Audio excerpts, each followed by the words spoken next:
The next question I want in the prior set of estimates, I put a question on notice asking for the amount of Treasury revenue foregone as a result of tax breaks to universities on foreign students and a result of tax breaks to Aboriginal land councils for native title payments and mining royalties.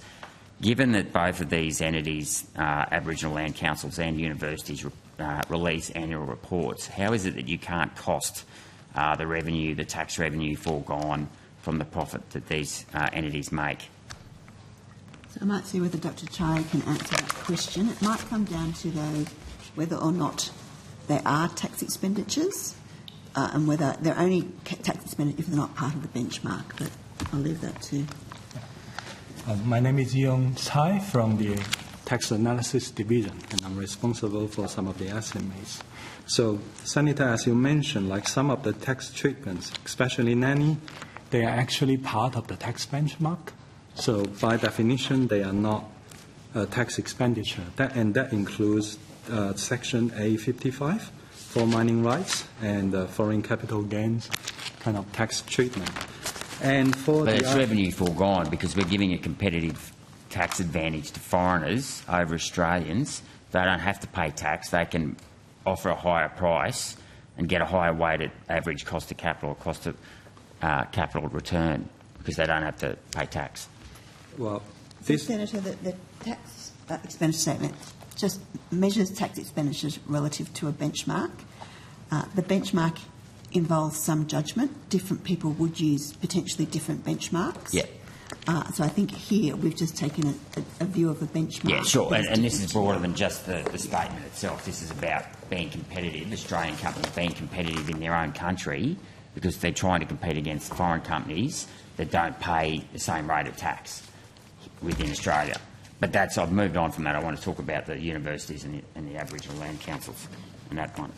Yeah, and for Aboriginal land, with regards to Section 59, 15, that's actually covered in this new tax expenditure inside statement B20. That covers it. Yeah. So can you tell me how much revenue is foregone?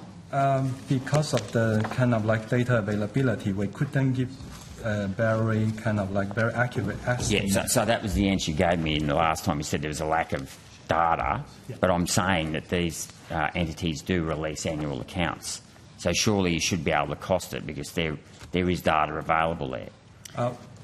We do have the order of magnitude estimate. So if you look into the table, there's a 1+ in there that indicates that the cost of the broader thing is actually roughly under $10 million. Under $10 million. So you're saying universities? Sorry, I'm talking about Aboriginal land, which is item B20. Right. Okay. So which one's item B20? Sorry, just. B20 is the exemption for payments for mining on Aboriginal land. Aboriginal land council. Right. Okay. Can you get us the one for universities? Because I'd like to know how much they earn from foreign students. For universities and hospitals, they are actually all covered in a much broader item, which is B59 on page 105. And because it's so broad that the order of magnitude, actually our estimate is that it's going to be under 1 billion. So it's pretty large. Yeah. Under 1 billion? Yes. Okay, sorry. Under or over? So under 1 billion. Under 1 billion. It's up to. So given that, companies' tax rate's about 30 cents, you're saying that universities earn about $3 billion from foreign students? We don't have the data, that's very specific data to see how much of that goes to the university. Okay, but surely we could start doing something about, getting universities to disclose more information in their annual reports about how they derive their revenue and breaking that up by domestic income and foreign student income. We do each year try and see whether we can't improve our data sources. Yeah, and I accept you may not be able to get access to it because we need to go back to whoever it is that, I think it's the state governments but we can note your monitor interest that. in that.